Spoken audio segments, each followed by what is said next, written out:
de, de retraso es que, de nuevo, no sé qué pasó, que el tránsito colapsó hoy, una vez más.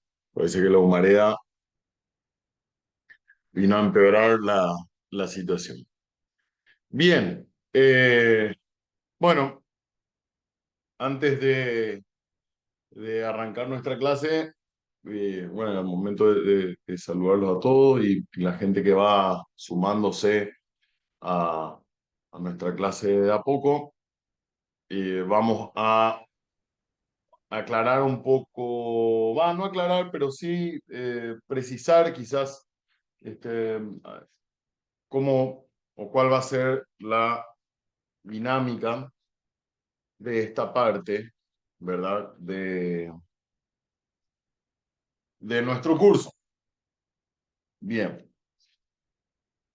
Habíamos dado en relación a la unidad uno, habíamos desarrollado lo que tiene que ver con la normativa general de todo lo que tenga que ver con la administración, ¿verdad? Vimos cuáles son las condiciones de regularidad y validez, vimos cuáles son los principios, ¿verdad?, que deben regir a, a toda la administración. Vimos cuáles son los aspectos o en qué condiciones se aplican y en qué condiciones no, ¿verdad? Las relativas a la ley 6715, ¿verdad? O sea, en líneas generales, por supuesto, no pudimos entrar a analizar porque el tiempo no da. Tendríamos que hacer un curso un poco más extenso para eso. No podemos entrar a analizar todo lo que tenga que ver con la aplicabilidad de la ley. Vimos también la ley de trámites administrativos bueno, lo relativo a las RTA, etcétera, etcétera. O sea, dimos un pantallazo general, bastante general, con algunas puntualizaciones respecto a lo que tiene que ver con el marco, el corset normativo que podemos utilizar para encadenar al Leviatán, que es lo que estamos hablando en la primera clase, ¿verdad? Todas esas normas, como estábamos desarrollando, sirven ¿para qué? Para controlar, o sea, son un margen de control de la actividad para los que estamos en la administración pública, eh, incluyendo el Poder Judicial, que también es parte de la administración pública, por supuesto, es el corral del que no podemos salir, ¿m? Fuera de lo que sea la actividad jurisdiccional, ¿verdad? Pero en líneas generales, el corral del que no podemos salir y también esto implica, y habíamos aclarado en un principio, en la clase pasada, que eso también es el límite de lo que le podemos pedir a la administración. Entonces, partiendo de la noción fundamental del principio de legalidad, que hay que entenderlo en dos maneras, en dos vías, ¿verdad? Tanto para la administración como para el administrado. Habíamos hablado que cualquier control se inicia, o cualquier cadena de Leviatán se inicia primeramente con la Constitución, ¿verdad? Habíamos desarrollado la idea de los preceptos constitucionales, que tienen que ver con la regulación de la administración, con las condiciones de legalidad de la administración, con las normas que tienen que ver con el ejercicio por parte de todos los poderes de las actividades administrativas reguladas por la ley 6715, y visto en general las cadenas para controlar y evitar posiblemente dentro de lo que se pueda, ¿verdad? Eh, los actos de arbitrariedad o de cualquier otro tipo de nulidad. ¿Para qué estoy haciendo esto? Para que de repente, a lo mejor tocando un poco de forma genérica esto, recordemos o recuerden ustedes algunos de los conceptos, algunas de las ideas de las que estuvimos hablando. ¿Por qué? Porque en esta clase, que va a ser la última que vamos a tener con este con esta modalidad, ¿verdad? De debate con ustedes, lo que vamos a hacer es ver cierta casuística que nos va a mostrar, o la idea es que ustedes puedan dimensionar cómo controlar de todos los tipos de control que existe respecto a la administración pública, no solamente el control jurisdiccional, también el control político, el control administrativo, etcétera, etcétera. Pero dentro de lo que tiene que ver el control jurisdiccional, que es uno de los tipos, la clase siguiente, no la del lunes que viene, la próxima que van a tener con el doctor Romero, van a ver cuáles son los otros tipos de control que se ejerce sobre la actividad administrativa, pero de lo que tiene que ver con el control jurisdiccional, que vamos a ir cerrando con esto, vamos a ver cómo se lleva a la práctica esto, ¿verdad? ¿Qué tienen que buscar? O inclusive vi alguna casuística que le pedía a la gente de la organización, del IPEL, que subiera, yo no sé, creo que estaba disponible ya en el portal, si alguien me puede confirmar. Eran como 4 o 5 casos, más o menos. Sí, ya están los 4 casos, Rubén. Espera, voy a subir el volumen. Omar, ¿me dijiste? Sí, que ya están los 4 casos en la plataforma. Bueno, 4 casos, sí. Bien, bueno, retomando eso que estábamos hablando, o sea, viendo cómo tiene que actuar la administración para que esté bien lo que haga y cuáles son los defectos que puede encontrársele. La idea ahora es más o menos llevar a la práctica o demostrar mediante la práctica lo que vimos en las 2 clases pasadas, ¿verdad?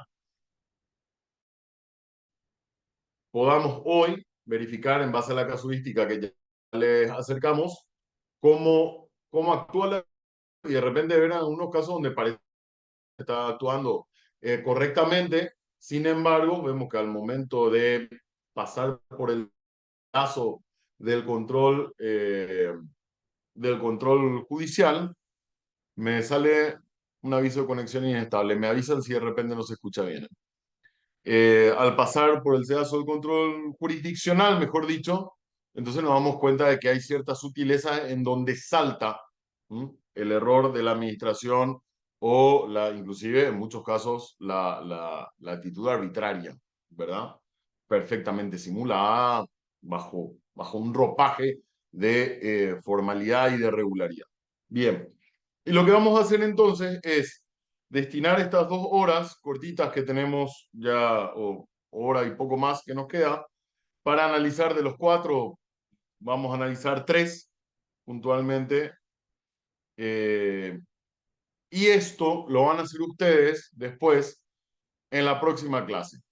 Se va a destinar el horario de clase, en todo caso podemos ampliarlo un poco más, evidentemente con la administración podemos llegar a un acuerdo si es que resulta necesario, pero la idea es que yo les ponga eh, un caso, ¿verdad? Una actuación administrativa o 2 o 3 casuísticas para que ustedes puedan elegir y ustedes sean capaces de encontrar argumentos suficientes, ¿verdad? Para demostrar si el acto es regular o no es regular, ¿verdad? O sea, contrastar con con esas disposiciones, con esos principios que estuvimos viendo y hacer un examen metódico, ¿verdad? Respecto a la actuación administrativa. Entonces, lo que vamos a hacer ahora es ver estos 3 casos, ver lo que tienen que buscar, dónde tienen que buscarlo y lo que tienen que ver en la actuación. Ver cómo se juzgó eso, ¿verdad? Al contrastarlo y después llevarlo a la práctica en la siguiente clase, ¿verdad? O sea, esta semana no tienen que presentar ningún trabajo en nada. Recién para la siguiente, en esta semana vamos a elegir cuáles son las resoluciones administrativas que vamos a poner para que puedan elegir y después ustedes en la siguiente clase, el lunes o el martes o el miércoles, vamos a verlo con la dirección del IPEL, cuándo van a presentar el trabajo. Por supuesto, calculando la cantidad de gente que hay, la corrección va a llevar un tiempo, ¿verdad? No es que va a estar en la semana siguiente ni mucho menos, sino que eh, probablemente cuando estén terminando de desarrollar el módulo con Mariela, o uno de los dos módulos, ahí vamos a estar cargando la calificación. Bien, entonces, a ver si todos tienen acceso a los materiales. Lo que vamos a analizar ahora son dos casos, hay cuatro, dos casos contra aduanas y uno contra el Ministerio de Industria y Comercio. El que no vamos a analizar porque es muy extenso y la casuística es un poco, o sea, las cuestiones debatidas son un poco complejas, quizá ahí ya se metió un poco de análisis económico del derecho en el análisis de la fundamentación y eso puede llevar un poco más de tiempo del que disponemos. Entonces, ese lo vamos a dejar, de cualquier manera, les sirve a ustedes como referencia para alguna situación similar que tengan, pero vamos a tomar los otros tres donde vamos a analizar cómo se comportó la administración. Yo lo que quiero ahora es, un momento, voy a buscar mi material, un minuto, esto, un segundo, a ver si puedo darle a compartir. Mm. El primero que vamos a revisar es el de David Ibarra. David Ibarra contra la Dirección Nacional de Aduanas. Para la gente que eventualmente no tenga esto, yo voy a compartirlo en la pantalla. Un momento.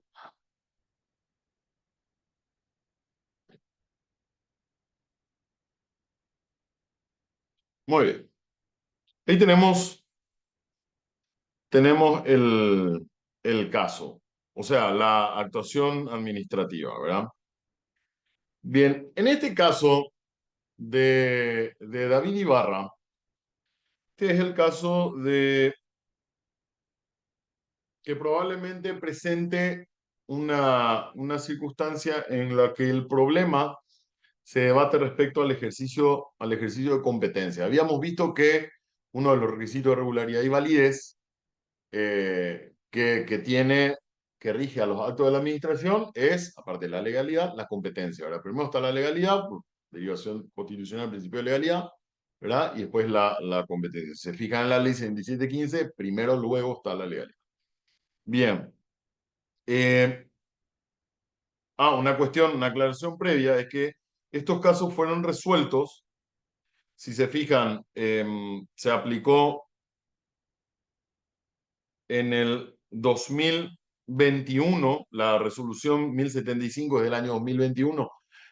Formalmente ya estaba vigente la ley 7715, pero recuerden que tuvo una vacación legis de un año, por lo que todavía no le resultaba aplicable, por decir de una manera, recién desde el año 2022 entra efectivamente en práctica. Entonces, esta ley todavía la administración aduanera no se encontraba obligada formalmente a esto, ¿verdad? O sea, a regirse por los principios y las condiciones de la 7715.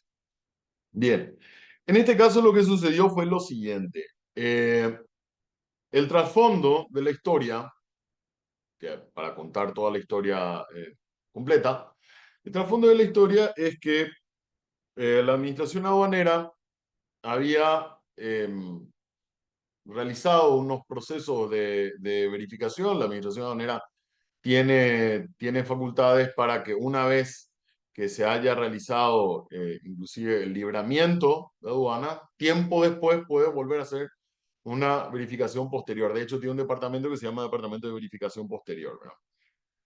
Y que se encarga de revisar. Hay ciertos despachos que se tienen que hacer eh, por cuestiones de urgencia, qué sé yo, uno va, otorga una garantía y después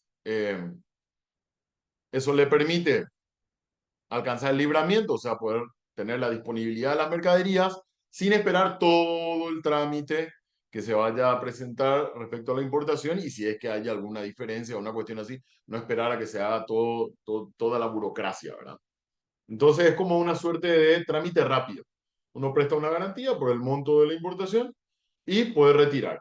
Si el departamento de control posterior encuentra alguna diferencia, bueno, le ejecuta la garantía, ¿verdad? Incluyendo la aplicación de la multa, etcétera, etcétera. Y lo que sucedió acá es que había una empresa que se llamaba, a ver, estoy encontrando el nombre de la empresa, Business Modena, S.A. Eh, esta empresa hizo una declaración, dejó dos contenedores y declaró que eran cierto tipo de mercaderías. Presentó la garantía, se hizo el despacho rápido, tuvieron la disponibilidad de la mercadería y después se presenta el despachante de aduana y dice, vengo a retirar la garantía porque todo estaba en condiciones. Se hace una verificación, ¿verdad? Posterior y se dan cuenta de que había una diferencia entre la mercadería que había declarado la empresa y lo que realmente estaba dentro de los contenedores, ¿verdad? Bien, y lo que sucede es que se hace el proceso de verificación y el funcionario encargado de hacer la verificación era nada más y nada menos que accionista mayoritario de la empresa importadora, ¿verdad? Eso, por supuesto, está prohibido por la ley, ¿verdad? Hay una disposición expresa que establece la imposibilidad de participar y de tener relacionamiento para el funcionario de aduana, ¿verdad? Con las empresas que se encuentren bajo verificación o fiscalización. Bien, lo que sucede es que siguiendo el trámite, a ver, fuera del trámite aduanero impositivo que siguió para la empresa, lo que sucede es que a este funcionario, que era el encargado de hacer la verificación, le abren un sumario administrativo. Y ese sumario administrativo se rige por la ley 1026. Esa ley 1026 establece que cuando lo va a sumariar a un funcionario, no es que para las instituciones que se rijan por la 1026, ¿verdad? Porque hay muchas que plantearon acciones en contra de esa ley y se rigen por su reglamento interno. El procedimiento normal es que se hace un sorteo entre todos los funcionarios públicos, la asesoría jurídica, y en este caso del funcionario de aduanas salió sorteado un funcionario X como juez instructor a fin de que le hiciera el sumario, ¿verdad? O sea, es designado al azar un funcionario para qué? Precisamente para prever, tratar de alcanzar eh, el mayor grado de objetividad posible, que no sea el juez instructor de la misma institución, ¿verdad? El que lo esté juzgando, entonces se designa por sorteo a uno de otra institución, que es el encargado de enjuiciar al funcionario, ¿verdad? Dentro del procedimiento sumario. Y este juez designado llega a la conclusión, ¿verdad? La aduana le había denunciado por una falta grave y este juez designado llega a la conclusión de que no, de que se articuló mal la denuncia, había problemas en la subsunción de los hechos, o sea, error técnico de la aduana. Y entonces él dice, no, corresponde sobreseer al funcionario y declararlo inocente. Y ahí dicta esta resolución 1075, que por supuesto no vamos a leer todo porque si no, no me da el tiempo para terminar las otras cuestiones, ¿verdad? Pero vamos a ir vamos a ir resaltando al menos los párrafos principales en donde están las ideas, ¿verdad? Que podemos resaltar para entender mejor el caso. La resolución 1075, por la cual se dispone, fíjense el nombre, se dispone el apartamiento de la sentencia definitiva del juzgado de instrucción sumarial número tal, emitida por el juzgado de instrucción sumarial a cargo de José Antonio Colmán Balbuena. Este es el juez sumariante. Y se destituye al señor Rafael Ibarra, que es el accionante, con cédula tal como funcionario permanente de aduanas. Y se lo inhabilita para ocupar cargos públicos por 2 años. Bien, en esta resolución que tienen a la vista, vemos que en la primera parte está el considerando, ¿verdad? Un visto, donde está la descripción formal. Uno hace una mirada así a primera vista y diría, ah, no, la resolución es medio larguita. Entonces seguramente ya hay una fundamentación. Este es el primer error en el que solemos caer, ¿verdad? O sea, guiarnos por una suerte, por la estética de la resolución. Nada más alejado de la verdad. Tenemos el considerando y el considerando vamos al, resaltamos, ¿verdad? Lo que tiene que ver con esta parte acá, que dice que por la sentencia, el juzgado de instrucción sumarial que resolvió tener por concluidas las diligencias del sumario, en el numeral 2, disponer sobreseer al señor David Ibarra por los hechos denunciados como faltas graves por la parte actora en representación de la Dirección Nacional de Aduanas, conforme a las consideraciones expuestas en el exhorto de la presente resolución. 3. Encomendar al director general de la Dirección Nacional de Aduanas dictar resolución absolviendo de cualquier responsabilidad al funcionario. 4. Elevar estos autos sumariales a la presidencia de la Dirección Nacional de Aduanas para su cumplimiento. Y 5. Remitir copia, ¿verdad? Y aquí comienza el descargo. Esta es una resolución que fue dictada por el director nacional de aduanas, o sea, en la máxima autoridad aduanera.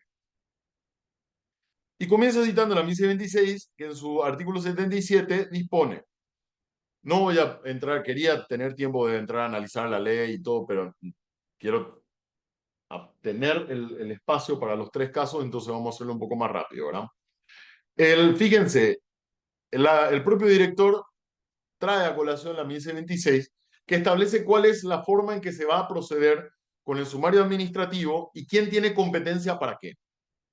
Dice, la resolución que recayese en el sumario administrativo será fundada y se pronunciará sobre la comprobación de los hechos investigados, la culpabilidad o inocencia del encausado en su cargo, la sanción correspondiente, quedando la aplicación, fíjense, ahí está el 77, quedando la aplicación de la pena a cargo de la máxima autoridad del organismo o entidad respectiva, quien deberá implementarlo en el plazo de 5 días.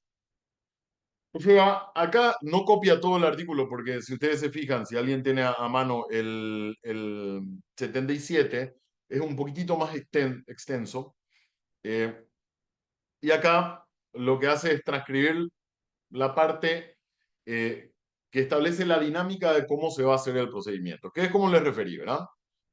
Se designa un funcionario, juzga en resolución fundada todo lo que tiene que ver y lo que tenga que ver con la aplicación de la pena, y esto lex dixit, o sea, la norma lo dice, la aplicación de la pena queda a cargo de la autoridad. El director nacional de aduanas dice en el artículo 71 de la ley, las sanciones disciplinarias correspondientes a faltas graves serán aplicadas por la máxima autoridad. O sea, ahí comienza a decir, no, yo tengo atribuciones para aplicar las sanciones. Y en el párrafo siguiente comienza que a criterio de la máxima autoridad, las conclusiones a las que arriba el juez de instrucción, refería más arriba, son inaceptables por surgir del considerando que se han cometido errores en la interpretación y aplicación del derecho, siendo inadmisible la aceptación de lo resuelto por el juzgado de instrucción, de sobreseer y absolver de cualquier responsabilidad al funcionario David Ibarra González. debiendo la máxima autoridad de la institución fundar las razones por las que considera de tal grado inadmisible y fundar su decisión en sentido contrario a la luz de las probanzas y constancia de autos. Ahí más abajo dice que la máxima autoridad de la institución se encuentra autorizada a apartarse de la sugerencia del juzgado de instrucción, considerando que el artículo 77 de la ley 1126 le confiere la decisión definitiva que recae en sumario administrativo, única resolución susceptible de dar por concluido el proceso sumarial. Y acá, antes de empezar a hablar de eso, señala eh, en el, o mejor dicho, después justamente acá, lo de la sala penal, empieza refiriendo y empieza a justificar por qué se va a apartar. O sea, el propio administrador se da cuenta de que ahí ya hay un problema con la competencia y empieza a torcer la interpretación de la norma de forma bastante hábil. Pero fíjense lo que dice. Que la sala penal, es último párrafo, que la sala penal de la Corte, en tal expediente, dictada por, ha emitido el AI número 162, en el que sostiene que, fíjense cómo tienen que atender inclusive la forma de la redacción, porque ahí aparentemente está transcribiendo el fallo de la sala. Sin embargo, no está copiando el fallo de la sala. Lo que está copiando, y fíjense ahí abajo dice, lo que está copiando es un manual de procedimiento sumarial elaborado por la INESIP con apoyo de USAID. O sea, la apreciación de un órgano colaborador del Poder Judicial. Y le da el ropaje, en la fundamentación que trata de aparentar, le da el ropaje de que es un fallo de la sala. Y ahí se mezcla todo. Y en este fallo, que está en esta parte que la tenemos ahí en el último párrafo, en palabras más, palabras menos, lo que está diciendo es que según la sala penal, en ese fallo indicado, lo que sucede es que se habilita al director nacional a que se aparte, porque dice que la resolución del juez instructor no es una resolución, sino que es un dictamen. Muy bien. Al siguiente párrafo, donde dice que, asimismo, fíjense, ahí de nuevo transcribe, ahí sí, una resolución de un caso en la sala penal que dice la referida resolución que da por concluido el sumario administrativo se constituye una recomendación equivalente a un dictamen. Vale decir que no es un acto administrativo que cause estado, ya que no obliga al órgano ejecutivo decisorio ni extingue o modifica una relación de derecho. Y acá, por supuesto, no voy a hablar de la sala, de las labores de ninguna de las salas de la Corte, pero sí lo que primero nos llama la atención es que si nos fijamos, a ver, en el artículo 77, no sé si está transcrito más, más adelante, bueno, de cualquier manera, si alguien lo puede corroborar. Lo que nos fijamos en ese artículo es que establece en un segundo párrafo que el hecho de que se haya dictado la resolución administrativa, y eso es lo que no se copia ahí en el texto, que no se haya dictado que se haya dictado la resolución administrativa por el juez sumariante, habilita o deja expedita la vía contenciosa administrativa. Tiene un párrafo expresamente que dispone eso. O sea, le da la propia ley un ropaje de resolución a la del juez sumariante y lo que hace con relación a la máxima autoridad de la institución que pidió el sumario del funcionario es encargarle la ejecución. ¿Qué tenemos acá entonces? Tenemos un problema de competencia. ¿Quién tiene la competencia para sancionar y quién tiene la competencia para ejecutar la sanción? Y acá, en resumidas cuentas, si ustedes se fijan más adelante en la resolución, que está en este punto que dice que al analizar, acá hace toda una exposición de los antecedentes. Acá, fíjense acá lo que dice, que Al analizar estos tres puntos, o sea, hace relación al relacionamiento que había entre el funcionario de aduanas y la empresa sumariada y a la competencia, ¿verdad?, que tiene para aplicar sanciones administrativas la Dirección Nacional de Aduanas, dice, es imposible adherirnos a la conclusión a la cual llegó este juez instructor, por lo que entendemos que ha incurrido en errores de interpretación del derecho. Por un lado, errores injudicando, que son vicios en el juicio, que se refieren al contenido del fondo del proceso, fundabilidad o infundabilidad de la demanda, o en error incogitando, que se refieren al vicio del razonamiento por ausencia o defecto de una de las premisas del juicio, o violación de las reglas de la lógica jurídica, no ajustándose lo dispuesto por una norma jurídica vigente, que es la ley 1626. ¿Qué es lo que está haciendo acá el director nacional de aduanas? Está dando argumentos para algo que se denomina acción de lesividad. Resumiendo, lo que tenemos acá en este escenario es que el juez instructor dispuso el sobreseimiento, ese sobreseimiento no le gustó al director nacional porque evidentemente eh, lo que quería era destituirlo. ¿Mm?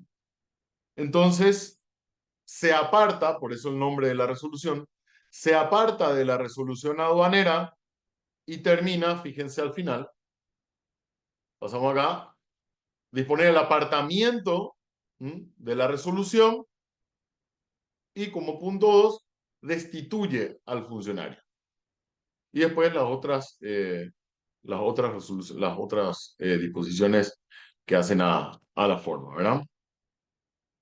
Entonces, acá hay lo que viene a denunciar, si bien pueden tenerse, como dice la resolución, todas las reservas respecto a la actividad eh, regular o no de este funcionario de aduanas, sumariado y destituido por ser accionista de una empresa que estaba sometida a su fiscalización. Al margen de la reserva que se tenga, lo que va el señor a decir al Poder Judicial, dice, acá no puede sostenerse esta resolución porque el director nacional de aduanas no tiene atribuciones, no tiene otras atribuciones, mejor dicho, que la de ejecutar la decisión del juez instructor. Y esa decisión del juez instructor no es un dictamen, es una resolución al punto tal, y eso decía en la acción, al punto tal que expedita la vía contenciosa administrativa. La tarea, decía el accionante, la tarea del director nacional es ejecutar la resolución del juzgado de instrucción, no otra. Y en esto vemos entonces cuál es el abordaje que hace el tribunal con relación a esto. Acá tenemos una resolución que salió bastante nueva, por decir. Tenemos julio del 2023, la primera parte que hace una transcripción integral de las posiciones, o al menos de las principales posiciones de las partes, para que se deje constancia de que hay una consideración de los argumentos esbozados por las partes. Y esto se encuentra seguido acá en el considerando por, acá comienza el primer voto. En el primer voto del tribunal, tenemos lo que dice, una lectura rápida, dice, es necesario señalar en este segundo párrafo, que dice asimismo Amero Obiter, necesario reseñar que el principio de legalidad se basa en la exigencia de que la actuación de la administración se realice de conformidad con el ordenamiento positivo, como forma de garantizar que los organismos del Estado actúen según la finalidad para la cual fueron creados. Por ello, el concepto de legalidad se encuentra vinculado al concepto de competencia, por el cual la norma administrativa le confiere a la administración un determinado mandato a través de su potestad reglamentaria. Esto significa que se haya habilitado sin que ello le autorice a obrar en un sentido distinto al señalado por la norma a dictar reglamentos, como así reglamentos internos, que obligan su cumplimiento, tanto a la administración como a los administrados. Finalmente, la doctrina refiere y transcribe ahí un texto. O sea, ahí el primer voto ya se empieza a dar cuenta de cuál es el problema que hay acá, que es respecto a la legalidad y a la competencia vinculada a la legalidad, o a la legalidad de la competencia misma, ¿verdad? O sea, si la tiene porque hay una norma que le dé esa atribución y esa prerrogativa al administrador, al director nacional, para hacer lo que está haciendo, que es apartarse del dictamen.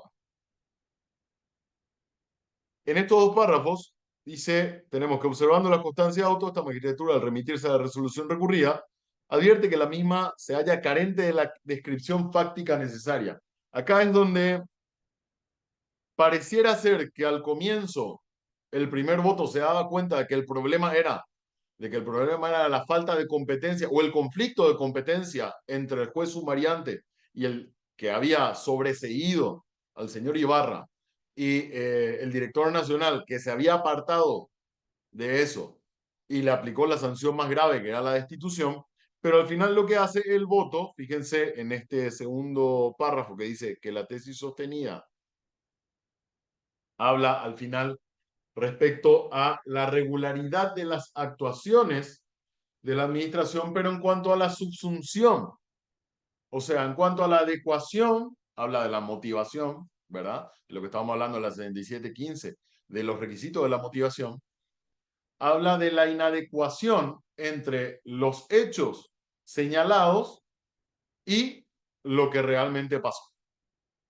Entonces ahí como que se desvía un poquitito. Al final termina votando en el primer sentido, ¿verdad? Por hacer lugar a la acción contenciosa interpuesta y anular la resolución. Después viene el segundo voto en que la dimensión de la cuestión, esto es algo que ustedes pueden hacer muchísimo para darle orden a sus presentaciones, para clarificar más sus pretensiones y también esto les va a permitir ordenar así el contenido de las demandas y a los que estén dentro de la administración también.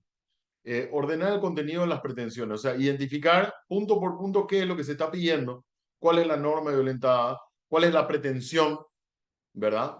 Y hacerlo de forma ordenada. Esto, si lo hacen eh, ante el Tribunal de Cuentas, ¿qué les va a permitir? Poder constatar punto por punto si es que se analizaron todas las pretensiones, y eso es el requisito de regularidad, de congruencia, ¿verdad? Entre lo que ustedes solicitaron y lo que haya sido resuelto por el tribunal, ¿verdad? Y el principio de congruencia, recuerden que se encuentra implícitamente en el 256 de la Constitución, segundo párrafo, y explícitamente se encuentra en el artículo 15 del CPC, que es de aplicación supletoria a los procesos contenciosos. O sea, no solamente tiene que haber en sede administrativa una congruencia entre lo que piden y lo que se les responde, sino también en el Poder Judicial cuando van a cuestionar las actuaciones de la administración. Y en este caso, vemos que dice en esta parte aquí, la línea argumentativa se centra en, primero, en que la administración se apartó de la resolución del juez sumariante, y segundo, la errónea aplicación de los marcos legales que termina en la destitución del accionante. Lo que se hace en el segundo voto, ¿verdad? Comienza señalándose aquí al final, la parte que podemos resaltar para entender directamente el sentido.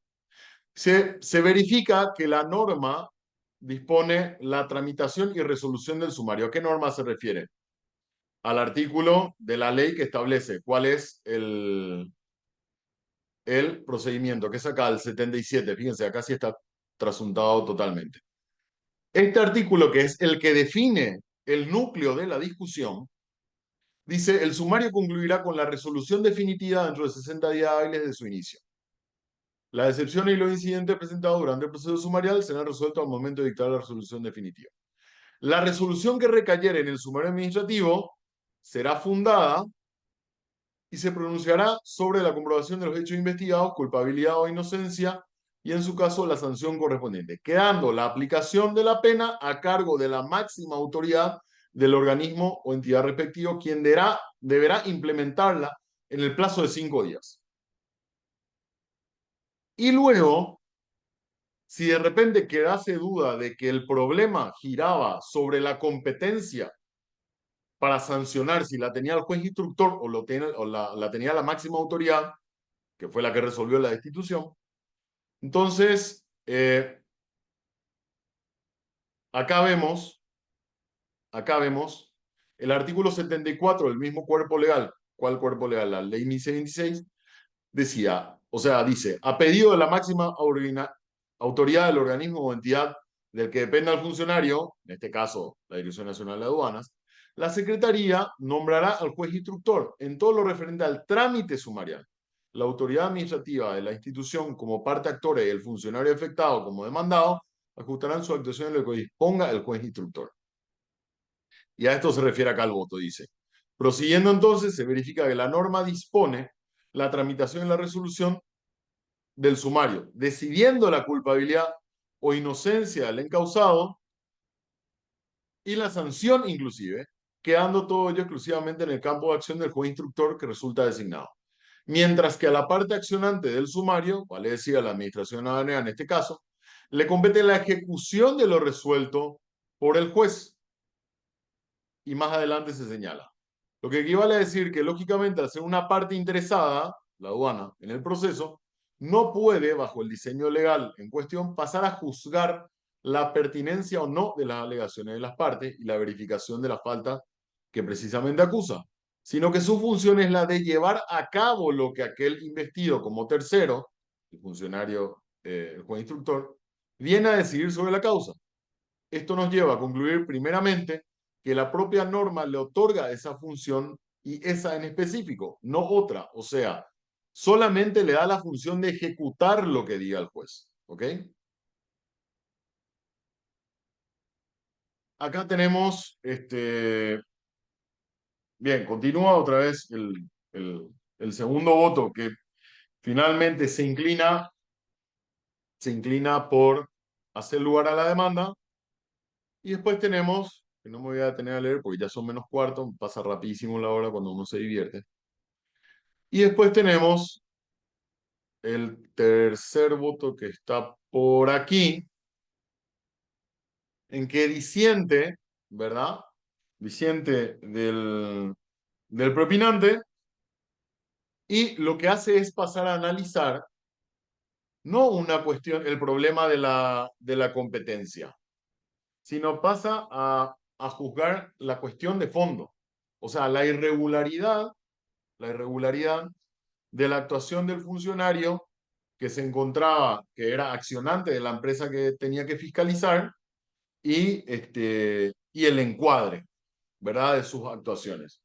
Y resaltamos este párrafo en el voto disidente, que dice, es de destacar que en el sumario administrativo son demostrados hechos atribuidos a los funcionarios a los efectos que el órgano juzgador e imparcial examine las pruebas de ambas partes, tanto de cargo como de descargo, y en base a eso emitir el dictamen conclusivo o resolución preparatoria. Así, la autoridad administrativa estará habilitada a imponer sanciones. La resolución dictada por el instructor tiene como único efecto el cierre del procedimiento del sumario y no puede ser objeto de impugnación. El acto administrativo emanado por la máxima autoridad del ente es el que puede ser impugnado en sede judicial. En este caso en particular, se estableció que la aplicación de la sanción de suspensión por 2 años del funcionario prevista en el artículo 69 por la comisión de faltas y transcribe todo. La última palabra la tiene la máxima autoridad de la institución. Lo que hace este voto es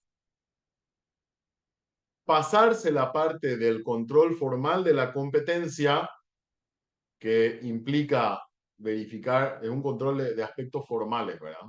Siempre se resuelven y siempre se cuestiona primero lo relativo a las formalidades del acto. ¿Por qué? Porque hay ciertas formalidades que pueden ser subsanadas. ¿verdad? Hay requisitos materiales y requisitos formales. Y además, y además, eventualmente ante la instancia jurisdiccional, ¿verdad? Ante el Poder Judicial, si de repente llega a ser notoria la vulneración de un requisito, que aunque sea formal es fundamental, entonces no resulta necesario pasar a analizar el resto de las alegaciones. Doy un ejemplo. Una cuestión formal y no material, por ejemplo, gente, es el planteamiento de la acción dentro de los 18 días que otorga la ley 6715. ¿Ok? Bueno, es una cuestión formal. No hace al fondo de la discusión, no hace al derecho que se está debatiendo, ¿verdad? Ni a la competencia, ni a la motivación, ni a la forma, procedimiento, etcétera, etcétera. Es una cuestión meramente formal. Si eso es parte de las alegaciones al comienzo, lo primero que se verifica es eso. Lo primero que se verifica es eso. ¿Por qué? Porque si es una cuestión tan sencilla de verificar como es el control del planteamiento de las demandas dentro del plazo legal, se puede resolver la cuestión, ya no hace falta ir a algo más complejo, que sería, por ejemplo, la motivación de la decisión, la razonabilidad, que eso implicaría, por ejemplo, entrar a verificar, qué sé yo, las pruebas testificales, si es que las hubiere, inclusive hay casos en donde hay pericias contables, en algunos casos planteados ante la SED. Entonces, no hace falta llegar a analizar todo eso si es que en los aspectos formales ya, ante la instancia contencioso administrativa, ya puede verificarse que hay un vicio, ¿sí?, que define la suerte de la demanda. O puede ser también, o puede ser también eh, el caso de que se haya alegado la caducidad del procedimiento administrativo. Hay muchos casos en que los abogados, que son bastante ordenados al momento de plantear sus acciones, ustedes se fijan que, o se van a fijar que dividen las acciones en dos partes, ¿verdad? Bueno, cuestionamientos formales, y ahí entran a decir, no, el tema de la caducidad, el tema de la notificación de la resolución, etcétera, etcétera. O inclusive algunos cuestionan la firma. No, el instrumento, ¿verdad? La resolución no tiene firma. Si no tiene firma, es una cuestión formal, ¿verdad? Formal, que si llegó así, con ese error, con esa omisión a la instancia contenciosa administrativa, es nulidad, categórico, porque es uno de los requisitos que establece la ley 6715 que estuvimos viendo la semana pasada. Entonces, eh, la omisión de esa formalidad ya puede resolverse al comienzo de la resolución y no hace falta estar entrando a las cuestiones de fondo. Ahora, también, como les decía, algunos tiran todas las cuestiones formales y otros se centran en las dos, ¿verdad? Tiran las cuestiones formales y después, por si el tribunal considerase eventualmente que toda la formalidad en el procedimiento administrativo estaba acorde a la ley, bueno, acaban mis argumentos de fondo. Finalmente, con relación a este caso, ¿qué tenemos?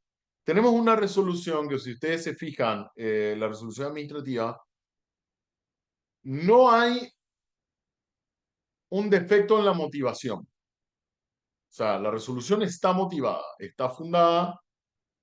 El problema que tenemos ahí en la actuación del director nacional de aduana es que él no tenía competencia haciendo una interpretación de la norma de la ley 1626. Él no tenía competencia para apartarse, para dictar esa resolución de apartamiento. ¿Por qué? Porque el texto de, estoy buscando a ver si había acá está. El texto, inclusive el reglamentario, y con esto cerramos la discusión, esto es solamente para exponer un poco más del argumento que va respecto a la competencia. Fíjense el texto reglamentario aquí nos da otra pista acá. Si se fijan, que aquí vale la pena resaltar que fuera de las reservas que se pudiera tener sobre la actuación del señor Salcedo, la cual surge en abierta conculcación de un mandato expreso de la ley, tanto el principio de juridicidad como de las reglas del Estado de Derecho mismas no imponen a todos la obligación de respetar y estar a lo resuelto por el juzgado de instrucción. So pena de violentar el mandato constitucional previsto en el artículo 127. O sea, ¿qué está diciendo acá? Que aunque sea Satanás, tiene derecho al debido proceso, ¿verdad? Debiendo señalarse que bien habría podido la administración ejercer el derecho que emerge tanto el infine del artículo 24 del decreto reglamentario. Y este decreto reglamentario estaba acá. Este es el que estoy tratando de encontrarles. Y que está acá. El decreto reglamentario, por si cabía alguna duda de quién tenía la atribución para sancionar y quién tenía la atribución para ejecutar solamente, dice: la resolución será fundada y se pronunciará sobre la comprobación de los hechos investigados, la falta cometida por el funcionario y la sanción correspondiente. ¿Se refiere a cuál? A la resolución del juez instructor o bien la absolución del mismo. La misma decidirá sobre las excepciones planteadas, así como incidentes que estuvieron pendientes como cuestiones por resolver. Y acá está. Esta resolución definitiva deja expedita la acción contenciosa administrativa. Esta resolución, ¿a cuál se refiere? A la resolución del juez instructor, cuya ejecución quedaba a cargo de la máxima autoridad.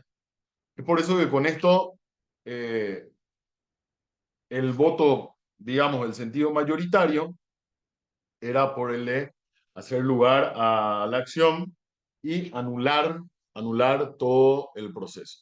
Con esto, como les decía, lo que estamos demostrando es que por más que sea fundamentada, obviamente no se puede decir que esa resolución de aduanas carezca de fundamentación. Lo que pasa es que la fundamentación estaba mal. Estaba mal porque implicaba una, no diría una desviación de poder, pero sí un ejercicio incompetente de una atribución que expresamente, por las disposiciones que estamos viendo, estaban reservadas al juez instructor de sumarios. Entonces, finalmente, por el parecer mayoritario, aunque sea por motivos distintos, se resolvió hacer lugar a la demanda contenciosa administrativa planteada por el señor Ibarra y anular la resolución. Bien, eso con relación al primer caso en que teníamos un problema con la competencia. Ahora pasamos al segundo caso, que también es contra la Dirección Nacional de Aduanas. Y tenemos acá. Este caso de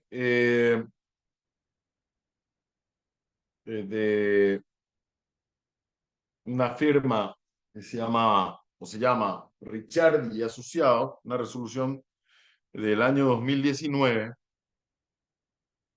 trataba sobre una situación que era una empresa importadora de vehículos que había realizado un procedimiento de importación de dos vehículos tan identificados ahí, más o menos, ¿no? Y ellos hacen la importación, declaran un valor aduanero, pagan conforme a ese valor aduanero, ¿verdad? Mediante el SWIFT bancario, que es un documento que expone los montos de las transferencias bancarias entre comprador y vendedor, o sea, lo efectivamente pagado. ¿Mm? Y en base a ese valor aduanero, ellos agarran y retiran los vehículos, ¿verdad? Esto se da en la administración aduanera de Terport, y lo que sucede es que después se abre un sumario administrativo, ¿verdad? Se hace una investigación en relación al valor declarado y al monto pagado mediante ese SWIFT bancario, y se aplica una sanción.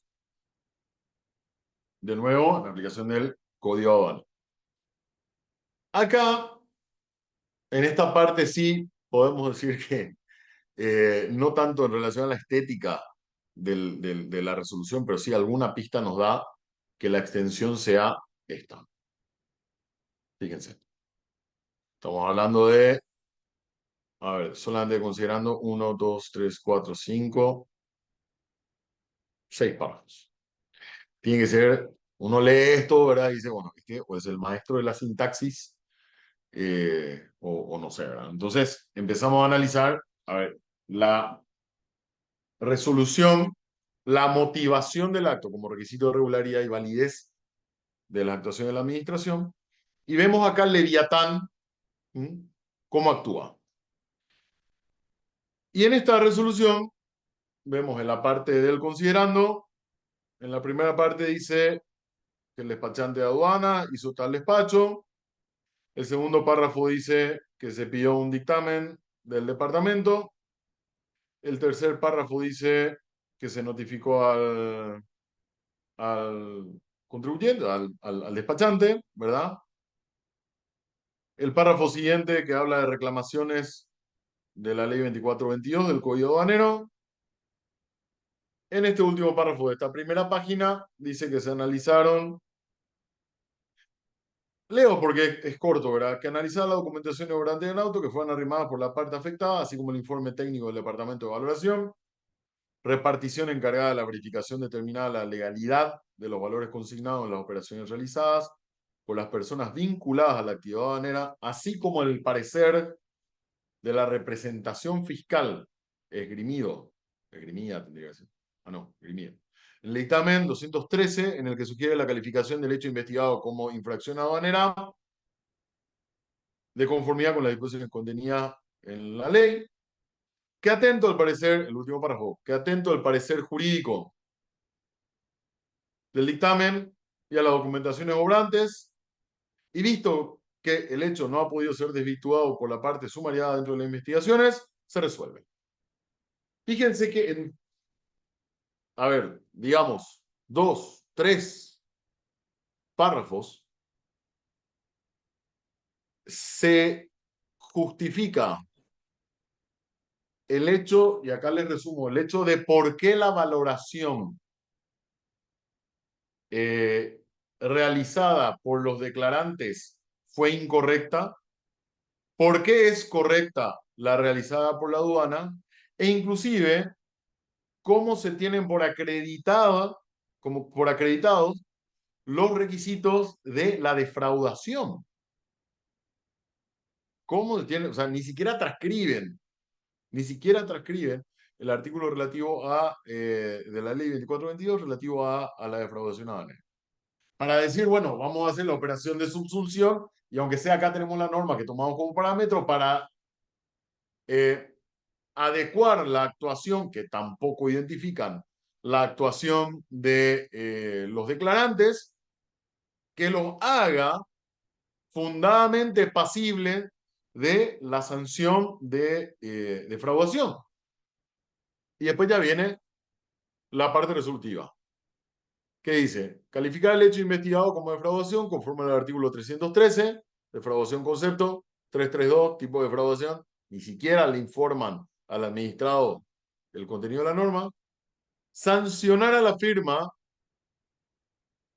al pago de tributos más multas aplicables que no le identifica cuál y tampoco le identifica el monto, fíjense, o sea, con un total pero los intereses,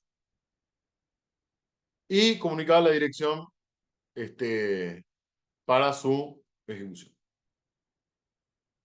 Entonces, por supuesto, dictada la resolución de esta forma, lo que hacen, eh, lo que hace la firma importadora es interponer recurso ante el superior jerárquico. Ese recurso es resuelto por esta resolución, que es la del director nacional de aduanas. Y en esta Si bien sí acá tenemos mayores argumentos respecto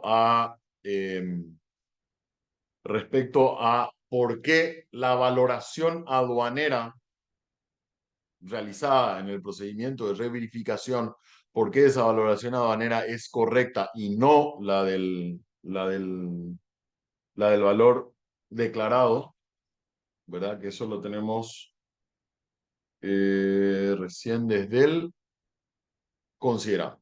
Acá está. Por supuesto, no me voy a poner a leer todo esto por una cuestión de tiempo, pero sí lo que tenemos acá es una apreciación mucho más fundamentada, basada en normativa aplicable, y aparte habla en un apartado, ¿verdad?, de los valores. Acá, fíjense. El Departamento Técnico de Evaluación es la única oficina competente para expedirse en relación al valor de aduanas de las mercaderías importadas en cumplimiento del artículo 262 del Código Aduanero, que le dice competencia exclusiva. El control y fiscalización de la valoración de las mercaderías importadas será competencia exclusiva de la Dirección Nacional de Aduanas, que lo aplicará a través de sus trámites basándose en la declaración y documentación presentada por los interesados. Acá sí,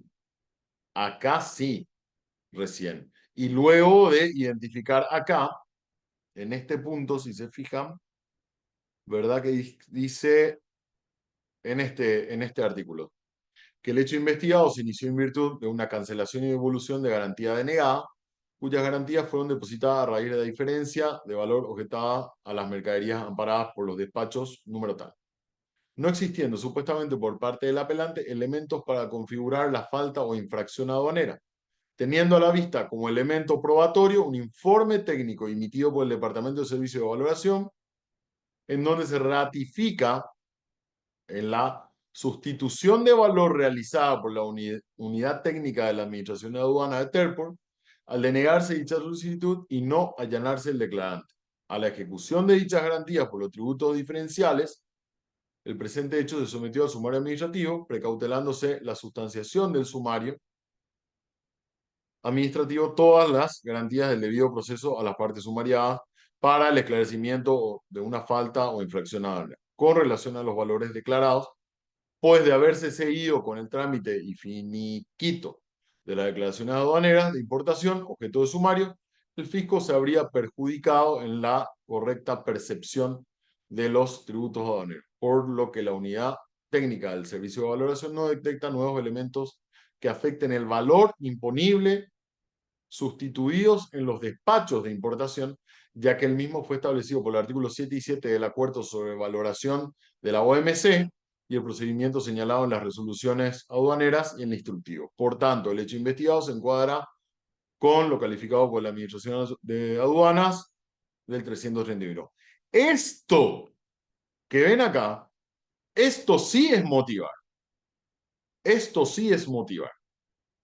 Esto sí es justificar, en este caso, al declarante, por qué su valoración no es correcta y por qué su valoración es sustituida por quien detenta la competencia para decir estos vehículos que estabas tratando de introducir van a tener este valor y no el otro.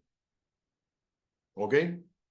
Y acá, en la otra parte que les leí, que habla de la competencia y desarrolla la idea de la competencia.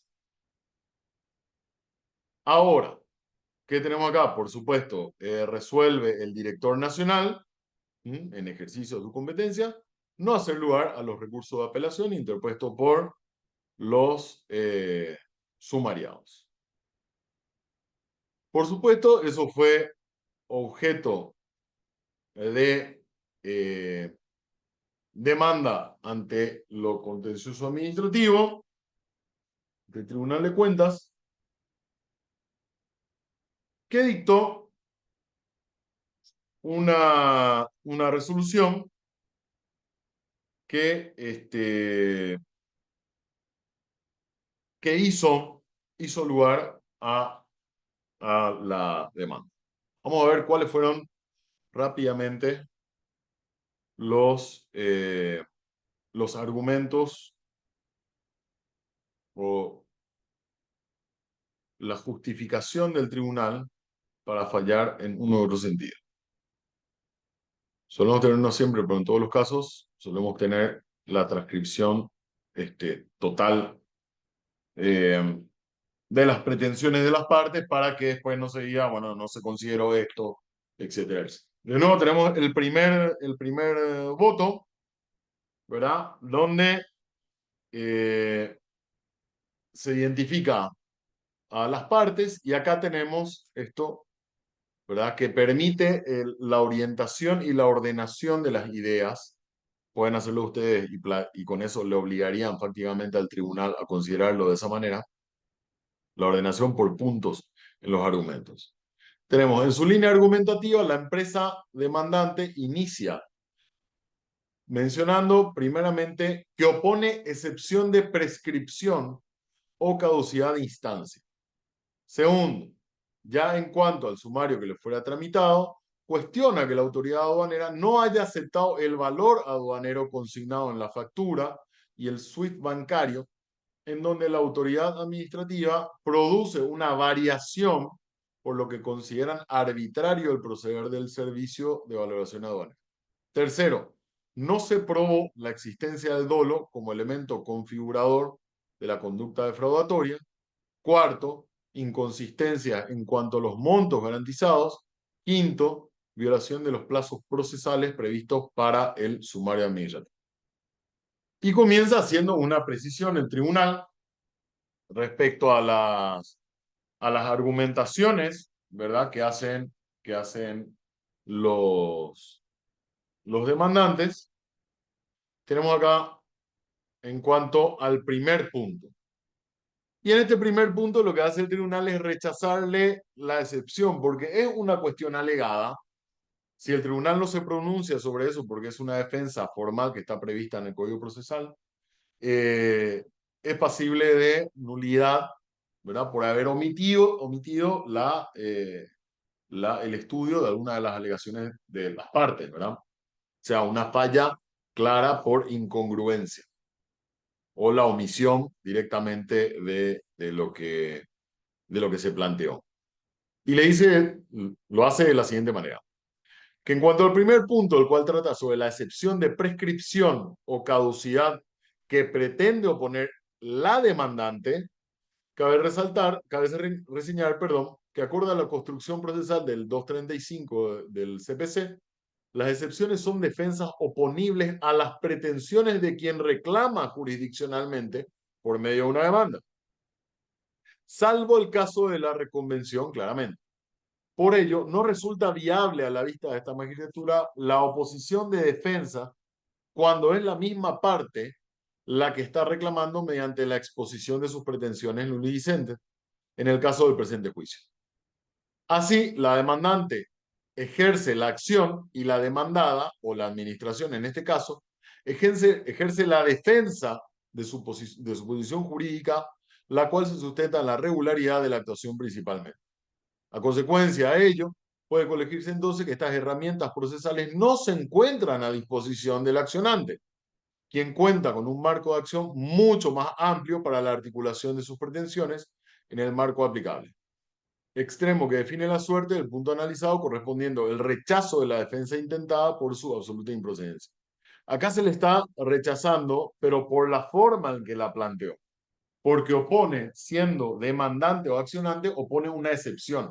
Y la excepción es un medio de defensa, por ende, le dice por eso el tribunal que se encuentra a disposición de los demandados, no de los accionantes.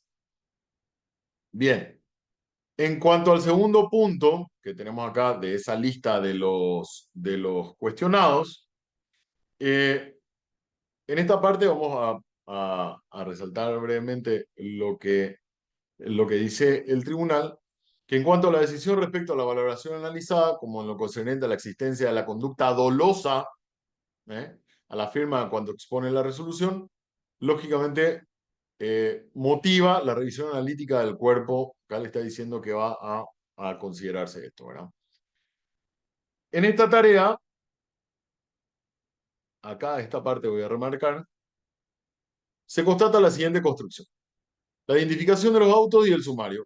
El tribunal lo que está diciendo acá es, vamos a revisar ahora esa primera resolución dictada por el administrador de Terport a ver qué es lo que dice. Y le dice, vamos a ver la construcción.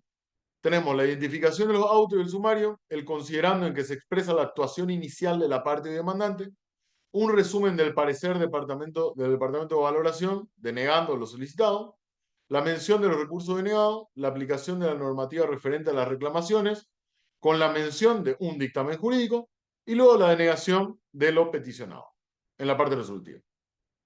Resalta entonces la lectura del instrumento que en el mismo no se menciona una sola circunstancia o hecho que explicite la conducta o conductas cuyo despliegue se atribuye a la firma solicitante, así como la justificación técnica del departamento de las constancias documentales presentadas en el respaldo de las operaciones y valores aduaneros, o en su defecto la justificación acabada de la aplicación de otros. Tampoco, consecuentemente, puede entonces accederse al encuadre de dichas conductas a la normativa regente, salvo una única aproximación en este párrafo que dice, entrecomillado, analizadas las documentaciones y habla del parecer del departamento técnico que le dice, no, ese no es el valor, tiene que ser otro. Del cual, como resulta obvio, tampoco puede contemplarse una exhibición de hechos que puedan ser objeto de juzgamiento por parte de la máxima autoridad, sino la simple mención de inobservancias de reglas de comercio. ¿Qué le está diciendo acá el tribunal? Señor administrador de la aduana de Terpo, usted lo que hizo fue formalmente identificar a las partes, ¿verdad? Y aparentemente realizar una fundamentación de por qué entendió usted que hubo un caso de defraudación y que encima tuvo por constatado, que es algo muy difícil de hacerlo, es una carga que se impone a los organismos de la administración pública y son contados con los dedos, no sé, digamos de dos manos, los órganos de la administración pública, los órganos o entidades del Estado, que normalmente sus resoluciones reparan en el requisito de demostrar el dolo, porque el dolo es una figura que es muy propia del derecho penal, ¿verdad? Si bien es aplicable al ejercicio de las atribuciones sancionatorias que tiene el Estado, pero no es de mucha práctica dentro de la administración pública entrar a analizar los requisitos del dolo, ni siquiera jurisprudencialmente, ni siquiera doctrinariamente. El dolo es algo que se da por sentado en la administración pública al momento de constatarse una infracción. Sin embargo, por ejemplo, en los juicios ante la SED o en los juicios ante, bueno, se llamaba SED ante Dirección Nacional de Ingresos Tributarios, era antes y ahora es ahora y antes era la SED, como la Dirección Nacional de Aduanas, hoy Gerencia de Aduanas, se establece como requisito la existencia del dolo y no es algo que se pueda dar por sentado. Igual, eh, la facilidad que tiene el Código Penal o los procesos penales para trabajar sobre la figura del dolo es que al comienzo del Código Penal, no estoy recordando bien qué artículo, pero uno de los primeros artículos del Código Penal establece que todos los tipos penales o todas las conductas que están referidas en el Código Penal, salvo que explícitamente se considere que son consideradas como culpables o negligentes, se entiende que son cometidas, ¿verdad? Esas conductas, o son desplegadas esas conductas de forma dolosa. Entonces da como una regla general, ¿verdad? Que todo es doloso. Eso permite trabajar un poco más fácil en los procesos penales, porque ahí habrá que discernir entonces si la actuación de la persona penalmente relevante eh, se puede encasillar en actuación dolosa, en actuación culposa, negligente o la figura que fuera. En cambio, en los procedimientos sancionatorios administrativos, no existe esa regla. No hay una regla general que diga todo va a ser considerado como doloso salvo que se diga que puede ser considerado como culposo. No, entonces eso hace que sea más difícil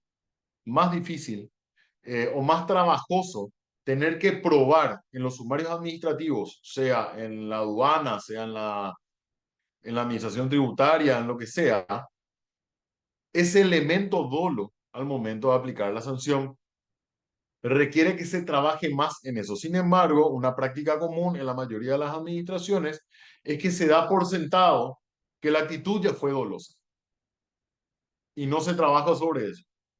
Si eso, en aplicación a la regla de la congruencia, es algo alegado por la parte demandante ante el tribunal, por ejemplo, que no se constató el dolo, no se habló sobre el dolo, no se probó el dolo, y se traba la litis en el proceso contencioso administrativo sobre esa discusión y el tribunal al analizar la resolución administrativa se da cuenta que la administración pifió porque lo dio por sentado y no profundizó la idea, no demostró que hubo dolo, eso es una causal de nulidad. ¿Por qué? Porque es un requisito establecido en la norma, es un requisito de validez. La motivación requiere que se dé por acreditado todo lo que la norma sancionatoria exige para poder aplicar la sanción. Si el código aduanero dice que para la defraudación se tiene que probar la conducta dolosa o la existencia de la conducta dolosa, tiene que haber un apartado en la resolución aduanera que vaya destinado a probar que la conducta fue dolosa y no negligente. Y esto, probablemente algunos van a decir, bueno, pero esto es difícil de probar o es muy fácil de probar, cada uno tendrá seguramente alguna casuística por la que ya haya pasado o, o algún caso que se haya imaginado. Pero hay que analizar cómo lo construye la norma. Hay que analizar cómo lo construye la norma. Si lo establece como un requisito de procedencia de la sanción. Si es algo alegado por la parte, y vemos que el tribunal no trabajó sobre eso, bueno, entonces es un problema, un vicio en la motivación de la resolución, porque no realiza esa subsunción en la norma, en la hipótesis sancionatoria, y entonces se le va a anular. ¿Ok? Bien, después resalta entonces, este punto es el que quería, eh, es difícil encontrarse, por ejemplo, acá.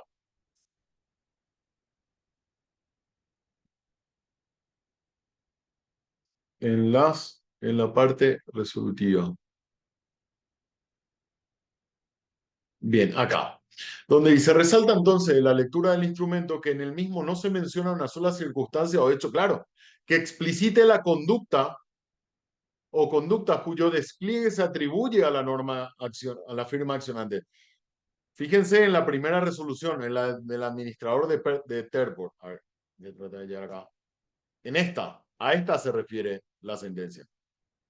Miren acá, y no habla de la identificación y mucho menos se habla de la valoración del elemento doloso. Directamente califica y sanciona, pero no hay un solo argumento que demuestre que la actitud fue dolosa y no fue negligente. Y esto les iba a decir, esta valoración de la conducta dolosa tiene un acento especial porque a lo mejor en algunos casos puede ser fácil eh, determinar o identificar si una infracción fue realizada en forma dolosa o si fue realizada en forma negligente. Por ejemplo, un funcionario que llegó un día borracho a su lugar de trabajo, le llamaron la atención verbalmente. Al día siguiente vuelve a llegar en un estado calamitoso, le vuelven a llamar la atención, le hacen un sumario, le aplican una sanción de amonestación verbal y después de eso vuelve a caer, a ver, estamos en la tercera, cuarta oportunidad, que está cayendo en la misma infracción, evidentemente acá hay una cuestión intencional. O sea, No sé si intencional en el sentido de dirigirse hacia la infracción, pero sí definitivamente el respeto a las normas no es algo que lo mueva al funcionario, entonces se muestra indolente ante la consecuencia jurídica de la infracción de la norma o de la regla de conducta. Puede hablarse de la constatación de una actitud dolosa al momento de que llega el funcionario. Claro, ahora, si nosotros mismos somos los encargados o no queremos gastar en contador y somos nosotros los encargados de hacer nuestra liquidación del impuesto a la renta personal o de nuestro IVA mes a mes e incurrimos en una infracción o calculamos mal y pagamos menos, el nivel de tecnicismo requerido para la presentación de las declaraciones juradas ante la administración tributaria abre un escenario en el cual es muy probable que nosotros, que no nos encontramos familiarizados con la ciencia contable, de repente cometamos algún error en la apreciación de algún asiento registral que se tenga que hacer. O nos olvidemos de declarar algo, ¿verdad? Porque imagínense, para llevarla, si ustedes se van a encargar de hacer la determinación de su renta personal, tienen que hacer la contabilidad de todo el año. Y es muy probable, si no tienen práctica en eso, que cometan alguna falta, ¿verdad? O sea, no declaren algún monto. Entonces ahí sí puede hablarse de una conducta negligente, pero tiene que discriminarse si se trata de conducta negligente o si se trata de conducta dolosa. Y el margen de apreciación es mucho mayor en esos casos. Más otra vez, si se fijan en la ley 125, 92, donde ustedes tienen el delito, no el delito, la infracción de defraudación. Tienen la presunción de defraudación y después tienen la presunción de intención de defraudación. En toda esa casuística pueden entrar por negligencia o por dolo.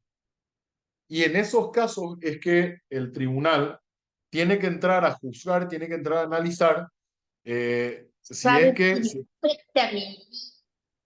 sí, creo que se le activó a alguien. Al iPhone de María José. Ahí está. Bueno, entonces en esos casos se tiene que entrar a analizar si se tiene acreditada o no. Y lo que le está diciendo el tribunal, en este caso, acá, a este administrador de Terror es, señor, usted no jugó nada. Usted no acreditó nada. Bien, voy pasando rápido porque ya me vuela la hora. Al final, qué rápido pasamos. Al final, acá, se habla de lo que es la motivación, ¿verdad? En un, en unos párrafos que son bastante reiterativos en este tribunal, ¿verdad? Donde, fíjense ustedes que habla estos requisitos que ven acá, legalidad, competencia, motivación y forma, más lo de Villagra. Esto antes se utilizaba, a ver, se recurría a la doctrina para comparar, eso es lo que yo le decía con relación a la 7715 que era novedosa. Se recurría a la doctrina para comparar y para quitar desde ahí cuáles eran los requisitos de regularidad y validez de las normas. Todo esto que ustedes ven acá en esta resolución que les queda a ustedes ahora, todo esto fue incorporado ya en la 6715 dentro de los requisitos de regularidad y validez. Tanto si quieren invocar la doctrina como la 6715, esto es lo que ustedes tienen en adelante que utilizar como herramienta de trabajo para cuestionar la actitud del Leviatán. Y puntualmente, para evitar la arbitrariedad, fíjense acá, eh, vemos este, este párrafo que es bastante recurrente, que diseña lo que debe entenderse como lo que es una resolución motivada, ¿verdad? De donde el conocido doctrinario señala los elementos que a su vez conforman el requisito de validez a ser la exposición de las circunstancias fácticas arrimadas tanto por los administrados como las recabadas por la eventual representación administrativa mediante actividades preventivas o reactivas. La identificación de los marcos jurídicos aplicables, puntualmente los que resulten aptos para la resolución de los conflictos, evitando la adopción de normativa que resulta alejada o de interpretación forzada, todo ello seguido del proceso lógico en que aquellos se enmarcan a estos bajo la debida argumentación. ¿Qué es esto? Subsunción. Es subsunción. Esto que le estoy leyendo ahora rápidamente, porque ya me queda poco tiempo para la tercera resolución, eh, esto es lo que se diseña jurisprudencialmente como lo que tiene que tener en materia de motivación, lo que tiene que tener una resolución administrativa para considerarse regular. En el caso traído a la vista del tribunal, se verifica que la resolución atacada carece de condiciones suficientes para entenderla como sustentada en condiciones fácticas y jurídicas óptimas para su regularidad. Y es que aquella motivación que se exige como condición de regularidad a la administración no se limita a la mera enunciación de los antecedentes administrativos ante las normas aplicables para finalmente pronunciar la petición sobre la petición ciudadana. La decisión que sostiene el acto administrativo se encuentra atada, como cualquier acto de relevancia jurídica, a la lógica en primer término, demostrando entonces su sujeción a la ley, lato sensu, aplicable. Una de las manifestaciones de una decisión lógica es que haya sido producto de un proceso intelectivo demostrable y demostrado, por supuesto, del que emane una postura que pueda ser calificada como razonable, entonces, independientemente a que se concuerde o no con el resultado. Vale decir, que se otorgue o no al peticionante, pero con clara y razonada exposición de los motivos en cada caso. Acá, y me adelanto ya a la decisión, ¿verdad? Acá lo que se le está diciendo, en el caso de la resolución del administrador de aduanas de Terport, lo que se le estaba diciendo es, usted lo único que hizo fue transcribir, mencionar que hay un dictamen, mencionar que hay un informe de valoración que dice que los valores consignados por los declarantes estaban mal, y ya dio por sentada la existencia del dolo. Y en el caso de la resolución, en el cuerpo de que van a ver, que pueden ustedes verlo con más detenimiento, en el caso de la resolución del director nacional, que es el que entiende en grado de alzada, en el caso del director nacional, es cierto, ahí sí hay una motivación de por qué el valor de aduanas es el correcto y el valor declarado, ¿verdad?, es el incorrecto. Y por qué tiene preponderancia el valor aduanero de la oficina técnica en relación al del SUE. Pero el error o la omisión en el caso de la resolución de alzada administrativa es que no habla o no demuestra o no tiene por acreditado, ¿verdad?, suficientemente el requisito del dolo. Entonces, está bien la motivación, está bien la competencia, está bien los requisitos formales, pero cuando entramos a la parte de justificación de la aplicación de la sanción, ahí está mal. ¿Por qué? Y porque no demostró dónde estaba el dolo. No demostró dónde estaba el dolo. Y hay una parte que en la resolución se menciona que, y esto en aplicación de otro de los requisitos de los que hablamos, de regularidad y validez de la 6715, que dice que a mayor discrecionalidad, a mayor discrecionalidad, mayor deber de fundamentación. ¿Recuerdan? Inclusive rindieron sobre eso esa pequeña pruebita para fijar los conceptos. Entonces, si la administración aduanera le va a aplicar una sanción por defraudación, con mayor razón, si se exige el requisito del dolo, porque la ley lo pide, tiene que demostrarse acabadamente y sin atisbo de duda por la presunción de inocencia, ¿verdad? Sin atisbo de duda que la actitud fue dolosa y que no fue producto de un desconocimiento de las normas, de una interpretación ineficiente, etcétera, etcétera, ¿verdad? Tiene que exponerse acabadamente la intencionalidad, cosa que me pongo en lugar de la administración pública, sin duda no es fácil, sin duda no es fácil. Bien, y después está la adhesión del segundo miembro, ¿verdad? Solo que él vota por anular los actos administrativos. Y acá viene una posición que es bastante discutida, es minoritaria, ¿verdad? Pero es bastante discutida a la vez dentro del fuero y del foro contencioso administrativo y lo que tiene que ver con la aplicación del derecho público, ¿verdad? Esta posición que dice en cuanto a las costas corresponde imponerlas a las autoridades administrativas que suscribieron los actos administrativos anulados de acuerdo a lo establecido en el 106 de la Constitución. 106 de la Constitución y el 10 establecen la responsabilidad de los funcionarios. Ahora, lo que sucede es que cuando le estás haciendo cargar las costas del proceso contencioso al funcionario que firmó, le estás aplicando una sanción a alguien que no fue parte del proceso, fue alguien que no se pudo defender. ¿Por qué? En este caso, por ejemplo, se votó, finalmente hubo una adhesión del tercer miembro y se resolvió revocar los actos de la administración, ¿verdad?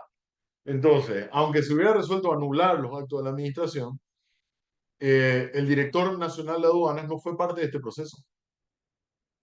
No se presentó a exponer los fundamentos de su actuar para tratar de eximirse de esa responsabilidad por las costas. ¿Ok? Entonces, es muy difícil justificar a criterio de la mayoría la procedencia de hacer directamente responsable ¿m? Al funcionario que firmó por las costas del juicio. Y ni hablar otra vez que cada tanto tiempo se da la circunstancia de que el funcionario que firmó, por ejemplo, ya no está en la función pública. Bueno, ¿y cómo lo encuentra uno? ¿Y cómo lo hace parte? Porque saben que una vez que se haga lugar a un juicio con costa, por ejemplo, viene después la regulación horaria. Y bueno, la regulación horaria, ¿cómo sabe uno dónde encontrarle al funcionario que había dictado la resolución? O sea, es algo que hace mucho ruido, ¿verdad? Es una posición minoritaria. Hay uno, depende de la integración en la Corte, es un solo miembro al que normalmente aplica este criterio y en la sala, en lo que tiene que ver con el tribunal, también es una posición minoritaria. Bastante recurrente, pero sí minoritaria. Bien, después vamos a ver rápidamente ya el tercer caso porque se me acaba el tiempo. Este es el que les pasé, acá ya no lo tengo, ¿verdad? Voy a dejar de compartir, pero sí está cargado, sí está cargado, si ustedes se fijan, el que dice Sambarí, ¿verdad? Comercial e industrial, Royal Enfield. Estoy casi seguro de que este me lo había traído. Pero no, otra. Bien, bueno, de cualquier manera, si ustedes se fijan, en este caso hay algo también bastante llamativo y bastante recurrente en la administración pública. Vamos a ver primeramente la resolución rápidamente los pocos minutos que me quedan. Es una resolución dictada en el año 2017 por la cual se da por concluido el sumario administrativo y se multa a la firma comercial Sambarí SRL, comercial industrial Royal Enfield. Si ustedes miran la resolución, que está cargada en la plataforma, para ver, dice, visto el acta, un acta de intervención labrada por funcionarios del Ministerio de Industria y Comercio que se constituyeron en el local de la firma comercial. Después dice, considerando el procedimiento administrativo sustancial para la determinación de responsabilidad administrativa y aplicación de sanciones en el ámbito del ministerio se encuentra reglado por resolución número tal que habla de las de los sumarios, ¿verdad? Un poco raro, porque no está diciendo otra vez de qué hablamos, cuál es la sanción. Que por providencia 13 de diciembre, en virtud del artículo 7 de la resolución ministerial, se designa al juez instructor. Ok. Siguiente párrafo. La Dirección General de Asuntos Legales procedió a la sustanciación de estos autos, habiendo en fecha 22 de agosto remitido a consideración de la máxima autoridad el dictamen conclusivo número tal que copiado íntegramente dice, abre comillas, y acá sería bueno que puedan acompañar con la revisión de la resolución para que puedan ver bien de lo que les voy a hablar. Comienza este punto, abre comillas, comienza la transcripción del dictamen. Esa transcripción sigue a lo largo de todo el texto hasta un punto, una última línea, que termina la transcripción del entrecomillado, que dice anotar, registrar, notificar, juez instructor ante mí, abogado Nelson Florentín, actuario, cierra comillas. Punto. Párrafo siguiente. Por tanto, en ejercicio de atribuciones legales, el Ministerio de Industria y Comercio resuelve. Esto que tienen acá ustedes, en esta resolución, lo único que ustedes tienen como motivación del acto es la transcripción de un dictamen. La transcripción de un dictamen. Y cero motivación. Cero motivación.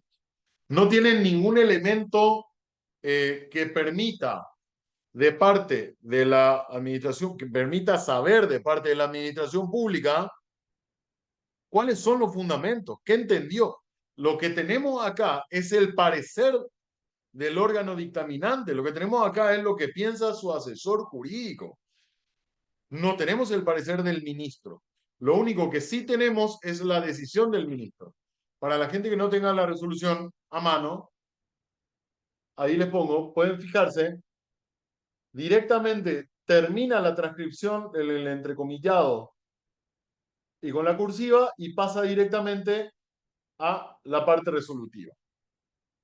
Ese, chicos, es un ejemplo perfecto de lo que es no fundamentar una decisión de la administración pública. ¿Ok? Ese es el caso, y este es uno de los casos por los que, ¿se acuerdan que tanto había yo reparado en el artículo que hablaba de la motivación en la 7715 como requisito de regularidad de la administración pública? Y que decía, no podrá remitirse, la motivación, la fundamentación, no podrá remitirse a la transcripción general de dictámenes, pareceres, etcétera, etcétera. Exactamente lo que hace esta resolución. Bueno, vamos a ver qué es lo que resuelve, para ir terminando, qué es lo que resuelve, qué es lo que resolvió el tribunal. Bueno, tenemos, también está cargado en la plataforma, el acuerdo de sentencia 145 del año 2023, que habla, titulado Sambarí SRL contra resolución del Ministerio de Industria y Comercio. En el primer voto, hay una transcripción, ¿verdad?, general de las posiciones de las partes, tanto del accionante como la demandada, y después lo que pasa a ser el primer voto es entrar a analizar el fondo. ¿Cuál es el fondo? También, cierto, me salté esa parte. El fondo era, la situación que se daba era que unos fiscalizadores del Ministerio de Industria y Comercio se fueron a una empresa, ¿verdad?, que se dedica a la comercialización de motocicletas. Royal Enfield es una marca de motocicletas bastante famosa, ¿verdad? Creo que son de la India. Eh, Originalmente inglesa, pero hoy en día de la India. Y era una empresa, un local que vendía las motocicletas, pero también tenía los accesorios.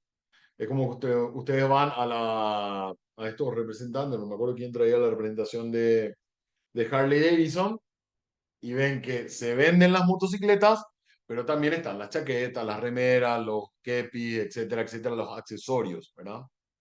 Y estos funcionarios del MI hacen un acta y dicen, bueno, acá eh, te vamos a iniciar un sumario porque hay una resolución del Ministerio de Industria y Comercio que dice que, y esto es, si ustedes se fijan en el texto del dictamen, ¿verdad?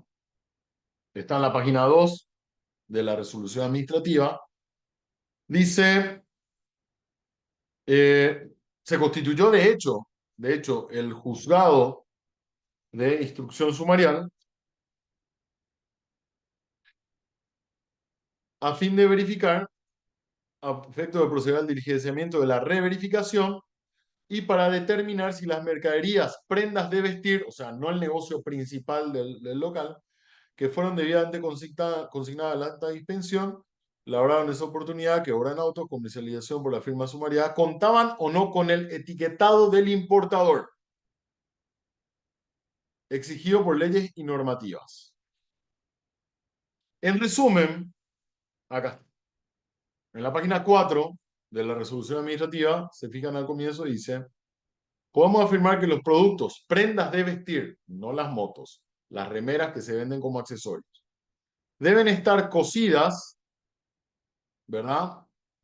Las etiquetas del importador deben estar cosidas a las remeras. Imagínense lo que se fueron a buscar. En virtud de lo que dispone el artículo tal de la resolución administrativa por el cual se establece el control de etiquetado de prenda de vestir.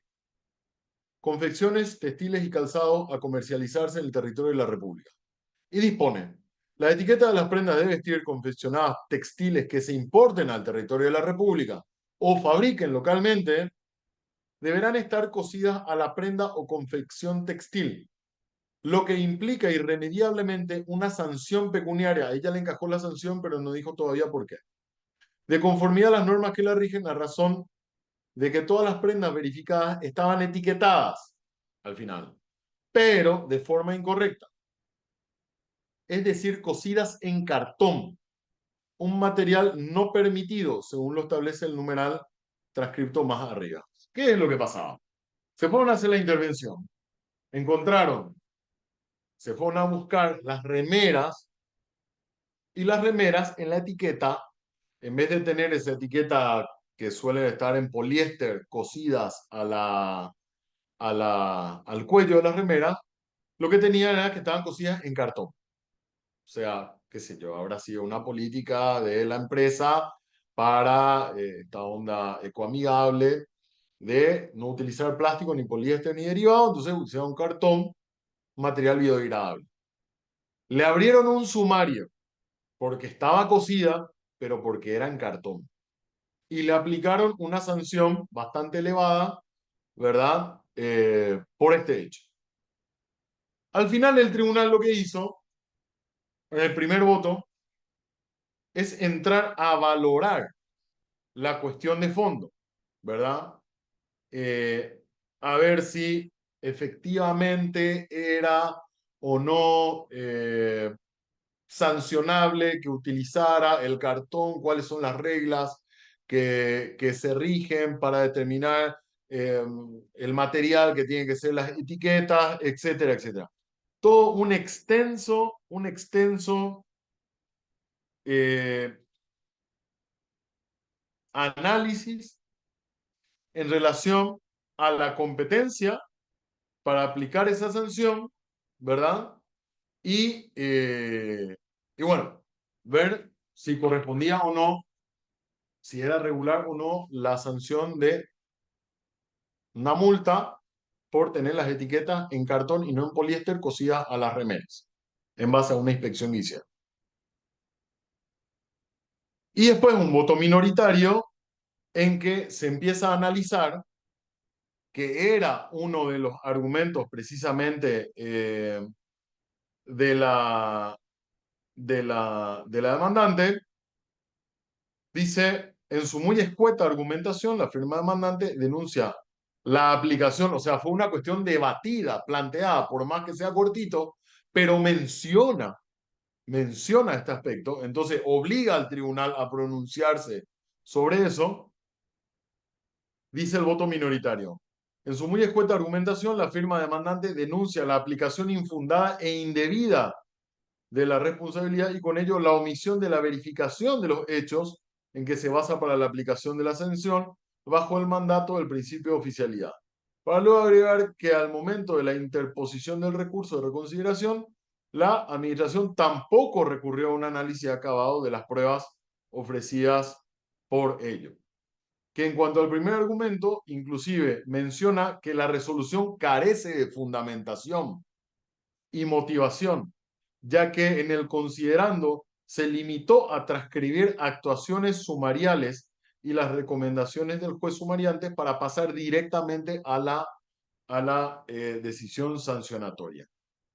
Luego de eso se hace una valoración respecto a los requisitos de regularidad y validez de las normas, pero en la construcción doctrinaria.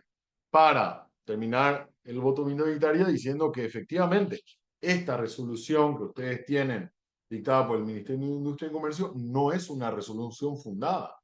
Y esto es algo que se presenta en muchísimos casos. A ver, hay algunos órganos que son bastante técnicos en la fundamentación de sus decisiones y que no incurren en esto, ¿verdad? Pero eventualmente hay algunas situaciones en las que puede presentarse. No por el hecho de que sea extensa visualmente la fundamentación, significa que eh, haya una fundamentación.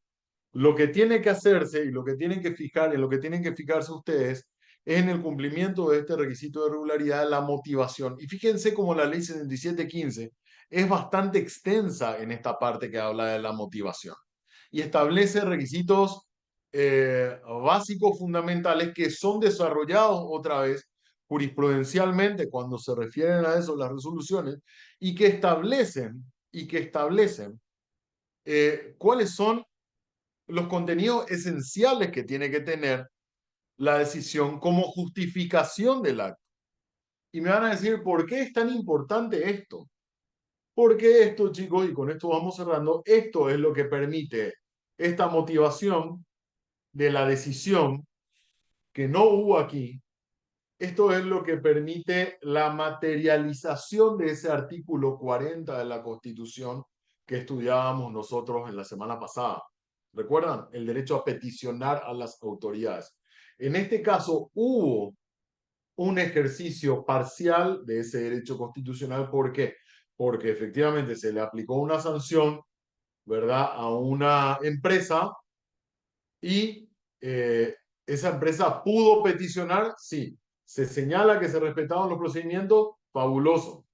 Se señala cuáles son las normas que habilitan el ejercicio de la competencia del MIC para aplicar sanciones, se identifican, sabemos cuáles son. Ahora, la transcripción del dictamen no es la exposición de la motivación, salvo que, y esto lo decíamos, distinto hubiera sido si al final de la transcripción integral del dictamen, ¿verdad?, había un párrafo que decía, bueno, esta administración o este ministerio o este ministro adhiere in totum a el parecer del dictamen que se transcribió. Y en ese caso, eventualmente sí puede entenderse que los argumentos del dictaminante son los mismos que el de la máxima autoridad, pero con el riesgo. Si tu dictaminante hizo mal, ¿verdad? Bueno, tu dictaminante es el que te va a arrastrar a vos, máxima autoridad, a meter la pata y a que eventualmente se anulen, ¿verdad? Y pueda abrirse un procedimiento por responsabilidad administrativa, eh, se anule el contenido de la resolución.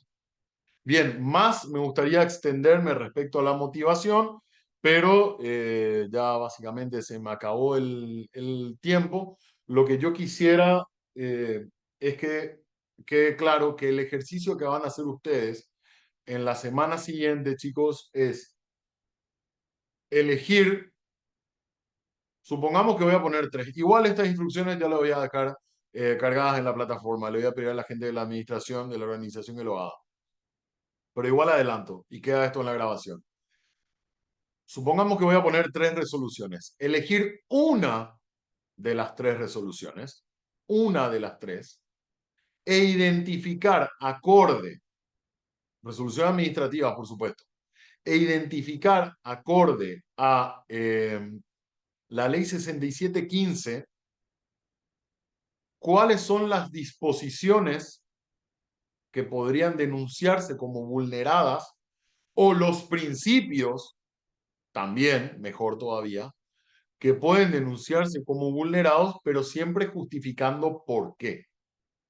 Vamos a poner una extensión mínima, tampoco me pongan en la resolución, se violó este artículo y este y el principio tal. No, la justificación mínima. Ahora voy a poner un mínimo, qué sé yo, 500 palabras o 1000 palabras, ¿verdad? Para entender que haya una motivación para que ustedes también practiquen en la motivación tanto de sus alegatos, si son partes, como para la motivación y fundamentación, si es que ustedes están en la parte, en el sector público, en la administración pública. Entonces, empiecen a aprender a buscar los defectos, aprender a encontrar los puntos flojos en las actitudes de la administración y aprender a desarrollar los argumentos que pueden esbozar cuando quieran cuestionar esa actuación de la administración. Y les recomiendo, partiendo siempre o teniendo siempre como norte ese artículo 40 de la Constitución, ¿verdad? Y luego lo que tiene que ver con la ley, que de hecho van a tener que utilizar porque de eso se trata el ejercicio. Contrastar la ley con la actuación administrativa y decir, bueno, acá encontramos un defecto con esto, por este motivo y por este motivo. Bien, me encantó haber podido participar, aunque sea muy cortito, ¿verdad? Solamente 3 clases, pero espero que esto le si alguien tiene alguna duda o consulta directamente puede interrumpirme, no hay problema con eso. Me encantó haber podido aclarar alguna duda que pudieran tener respecto a esta nueva ley de procedimiento, a estos nuevos requisitos de, de regularidad de la administración, a, a poder ayudarles a entender como ciudadanos cómo funcionan estas cadenas para mantener al Leviatán atado, ¿verdad? Acuérdense que todo esto tiene la finalidad de hacer efectivo el cumplimiento y la aplicabilidad de las disposiciones constitucionales y que todo eso tiene el fin de evitar la arbitrariedad. O sea, todo esto que estamos dando, todo esto que ustedes van a hacer ahora, es un trabajo defensivo, es la aprehensión, la incorporación de herramientas defensivas ante el potencial abuso de poder, ¿ok? Ante la arbitrariedad, y si ustedes están en el sector público, son herramientas que les van a servir, o al menos pensamientos, quizás pareceres, que les van a servir a direccionar, para direccionar de forma correcta el pronunciamiento de la administración. ¿Ok? Si están en el sector público, gente, estas son las reglas de juego que todos tenemos que seguir. Estos son los principios fundamentales que nos atan a todos en nuestras decisiones, también a los miembros del tribunal. Y gente, si ustedes están en el sector privado, entonces estas son las reglas de juego a las que se tienen que ceñir la administración. Estas son los derechos que ustedes tienen que pedir que se respeten. Y estas son, como les decía, las cadenas que van a mantener atado al Leviatán y que funcionan, por supuesto, en beneficio de toda la población, la ciudadanía. Bien, no sé si hay alguna duda, si alguien tiene alguna queja, también siempre es interesante recibir alguna queja cada tanto o alguna recomendación respecto al contenido. No, ¿verdad? Parece que están todos muy de acuerdo. Bueno, entonces, un placer haber podido compartir con ustedes. De cualquier manera, también estoy en el grupo Entonces pueden enviar las dudas, las quejas, sugerencias. La semana que viene, reitero, no vamos a tener este tipo de clases. Sí, ustedes se van a dedicar este espacio de tiempo a realizar el trabajo y después ya quedarán a cargo del doctor Daniel Romero y en las siguientes clases con la doctora Mariela Hicks, los dos excelentes docentes y excelentes profesionales también en lo que hace y muy estudiosos del derecho público. Dejamos hasta acá, que tengan todos entonces un muy buen resto de jornada y un buen resto de semana para todos. Nos vemos y siempre a las órdenes. Gracias, profesor. Buenas noches, gracias, profe. Un gusto. Hasta luego.